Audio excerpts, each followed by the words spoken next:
Hello friends, welcome to my YouTube channel. I am Mrs. Vinita Pagedar and I am a music teacher of JHB Sardar Primary English School. इस YouTube channel से मैं आज आप लोगों के साथ music के बारे में कुछ बेसिक इंफॉर्मेशन शेयर करना चाहूँगी। सबसे पहले बात आती है संगीत यानी क्या। तो संगीत रत्नाकर ग्रंथ में ये कहा गया है कि गायन, वादन और नृत्य ये तीनों कला के मिश्रण को संगीत कहते हैं। गायन यानी गाना, वादन यानी कोई भी इंस्ट्रूमेंट बजाना और नृत्य यानी डांस। संगीत हमारे जीवन में काफी महत्वपूर्ण है। संगीत हमारे दैनिक जिंदगी का एक हिस्सा बन चुका है। संगीत केवल मनोरंजन के लिए ही नहीं, लेकिन तनाव मुक्ति के लिए भी लोग सुनते या गाते हैं। आज मैं आप लोगों के साथ वादन के बारे में कुछ बात करना चाहूंगी। बेसिकली वादन दो प्रकार के हैं, एक सूर वाद्य और दूसरा ताल वाद्य। सूर वाद्य में हमें सूर यानी कि नोट्स मिलते हैं, जैसे कि सा रे ग म प ध नि सा, सा नि ध प म ग रे सा। और ताल वाद्य हमें ताल, बीट्स या फिर रिदम देते हैं। सबसे पहले बात करते हैं हारमोनियम की। हारमोनियम एक सुशीर वाद्य है। सुशीर वाद्य यानी इस वाद्य में हवा भरने से स्वर उत्पन्न होता है।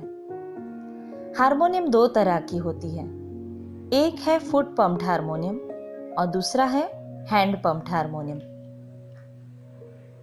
फुट पंप हारमोनियम का आविष्कार फ्रांस में 1840 में अलेक्जेंड्रे डेबेन ने किया था और 19वीं सदी के बीच में कुछ फ्रांसीसी लोग इसे भारत में लाए, जिसकी वजह से भारत में ये सीखना संभव हुआ। और hand pumped harmonium Dwarkanath Ghosh ji द्वारा बनाया गया था।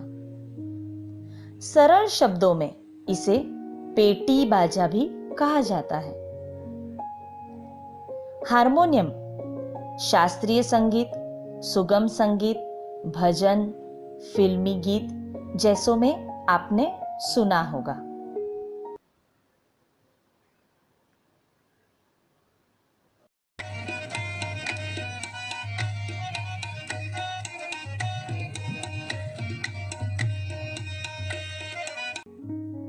फ्रेंड्स, अब बात करते हैं सितार की।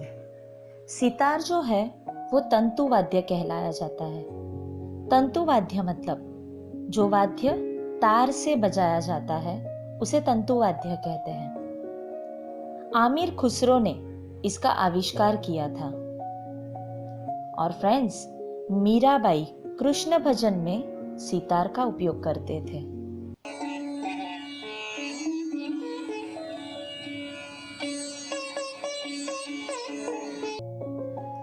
अब बात करते हैं वीणा की। वीणा को तंतु वाद्य कहते हैं। वीणा भी तार से बजाया जाता है। शास्त्रीय संगीत में इस वाद्य का उपयोग किया जाता है। सामान्य तौर पर इसमें 4 तार होते हैं और यह सबसे प्राचीन वाद्य कहलाया जाता है।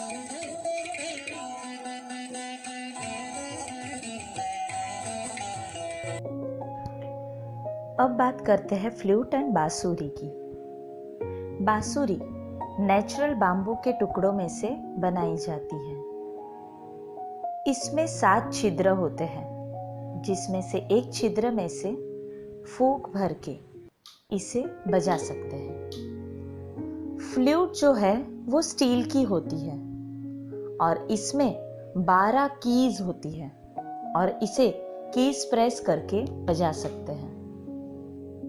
हर एक लोग इसे अलग अलग नाम से जानते हैं। जापानीज शाकुहाची कहते हैं, चाइनीज डीजी कहते हैं और अर्मेनियन इसे डुडुक कहते हैं।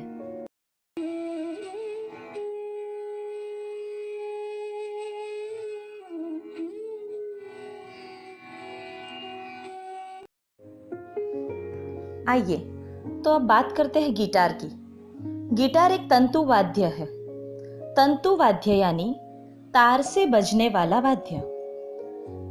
यूजुअली गिटार में 6 स्ट्रिंग यानी कि 6 तार होते हैं। क्लासिकल गिटार जिसमें नायलॉन स्ट्रिंग यूज होती है, एक्यूस्टिक गिटार जिसमें स्टील स्ट्रिंग यूज होती है। इलेक्ट्रिक गिटार जो है वो एम्पलीफायर से कनेक्ट करके बजाया जा सकता है और बेस गिटार हमें बेस साउंड देता है।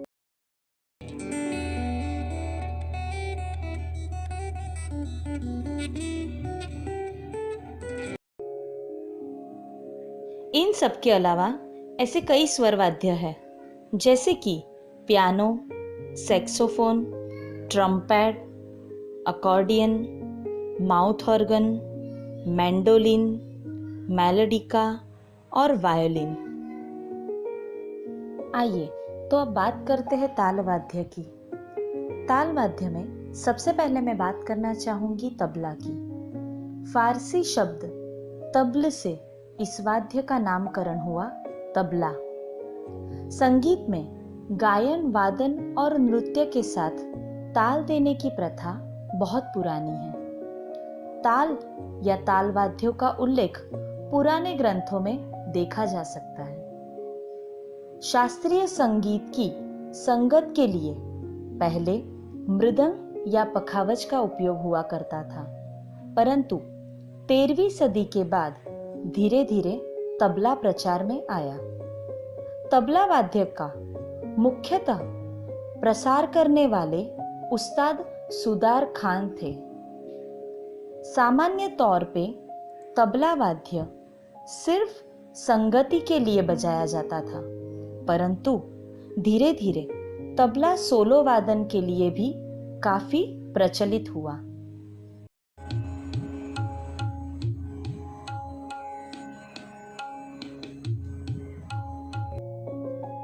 आइए तो अब बात करते हैं ढोलक की। ढोलक एक भारतीय वाद्य है। ढोलक लोक संगीत यानी कि फोक सॉन्ग या भक्ति संगीत में बजाए जाते हैं। इसे हाथ से बजाया जाता है। लकड़े को पोला करके उसके दोनों मुखों पर चमड़ा लगाकर बनाया जाता है।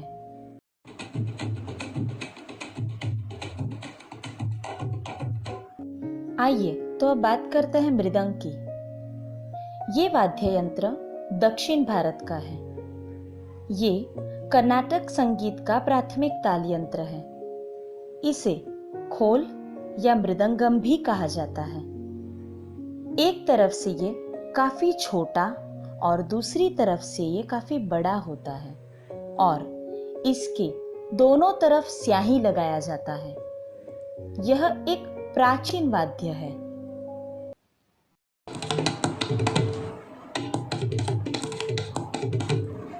आइए तो बात करते हैं पखावज की।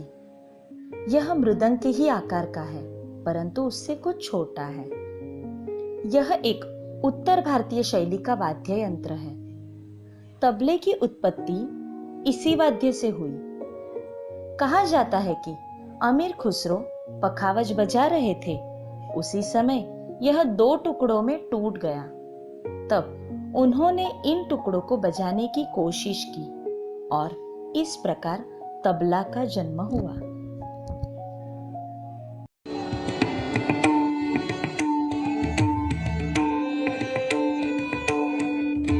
इन सब के अलावा ऐसे कई ताल वाद्य हैं, जैसे कि कॉन्गो, कच्छी ढोल, ड्रम सेट और नाल।